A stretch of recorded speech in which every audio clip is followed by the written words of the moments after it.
The promise was simple: go to college, get a degree, land a great job. For generations, that was the blueprint for a stable future. But for many stepping into the world today, that blueprint feels faded. The instructions unclear. There's a growing sense that the path from graduation to career is no longer a straight line. It's more like an uphill climb on unstable ground. Today, we're looking at the new reality for recent graduates and breaking down the powerful forces that are making the start of a career one of the toughest challenges they will face. So, what's really going on? The first major hurdle is purely financial, and the numbers are stark. Research has shown that graduating during an economic downturn has a long, persistent shadow. An individual who enters the job market during a recession can earn nearly 18% less per year than someone who graduates when the economy is strong. Now, 18% might sound abstract, so let's make it more concrete. Over a single decade, it can add up to a loss of around $70,000 in potential earnings. And here's the most difficult part. This effect doesn't just disappear in a year or two. Some studies suggest it can last for over 15 years, impacting everything from buying a home to saving for the future. And this is all happening while the cost of entry, the price of the degree itself, has soared.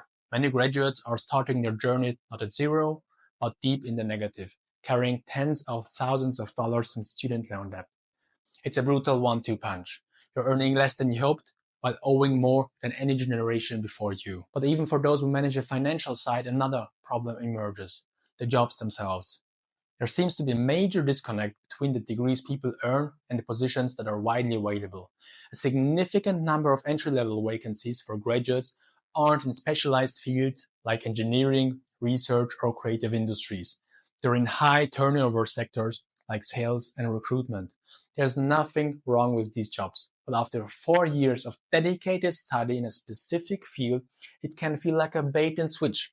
This leads to a widespread issue of underemployment, where graduates take jobs they are overqualified for, simply to pay the bills. The passion that drove their education gets put on the back burner. This also fuels a now classic paradox of the modern job market: the entry-level job that requires 3 to 5 years of experience. It's a catch-22. You can't get a job without experience. You can't get the experience without the job. This forces many into a cycle of unpaid internships or low-paying gig work, just to get a foothold on a career ladder that seems to have its first few rungs missing. Adding to the pressure is the sheer number of people in the race. Over the past few decades, attending a university has become more common. While this is a positive development for access to education, it has an unavoidable side effect. It floods the job market with qualified candidates. A bachelor's degree, once a golden ticket, is now often just the price of admission. It doesn't make you stand out. It just gets you in the room. And at the same time, people are working longer and retiring later.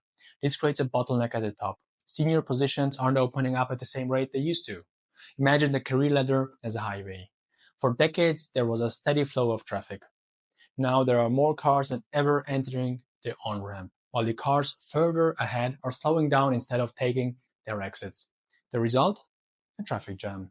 This leaves new graduates stuck in the slow lane, with very little room to accelerate their careers. And now there's a new gatekeeper: artificial intelligence. Many large companies use AI to screen resumes. These systems scan for keywords and specific formatting, often filtering out perfectly good candidates before a human ever sees their name. Your carefully crafted resume might be rejected by an algorithm simply because you used the wrong verb. Finally, there's a contentious debate about skills. There's a common assumption that because today's graduates grew up with smartphones, they're all tech wizards. But some employers report a different story. They find that while graduates are expert at social media and consumer tech, they sometimes lack fundamental office computer skills. Things like advanced spreadsheet functions, file management, or even professional email etiquette. This isn't about blaming the graduate. It's a reflection of how technology has evolved. We use tech for entertainment and connection, which is a different skill set than using it as a tool for productivity in a corporate environment. But the skills gap goes deeper than just software. What many employers say they are desperate for are the timeless soft skills. Things like critical thinking, clear communication, problem solving, and the ability to collaborate effectively. These are the skills that are the hardest to teach in a lecture hall, but are the most valuable in a real-world workplace. In a world where AI can write a report or analyze data, these uniquely human skills are becoming the ultimate differentiator. The diploma proves you can learn, but soft skills prove you can think, adapt, and contribute. So, we have an economic headwind, a mismatch between degrees and jobs, a hyper-competitive landscape, and a debate over the right skills. It's clear the old map to successful career is out of date. The world has changed. The promise of degree equals great job is no longer a guarantee. It's a starting point for a much more complex journey. This isn't the story of failure, but one of adaptation. It's about understanding that the game has new rules and that success today requires more than just a diploma.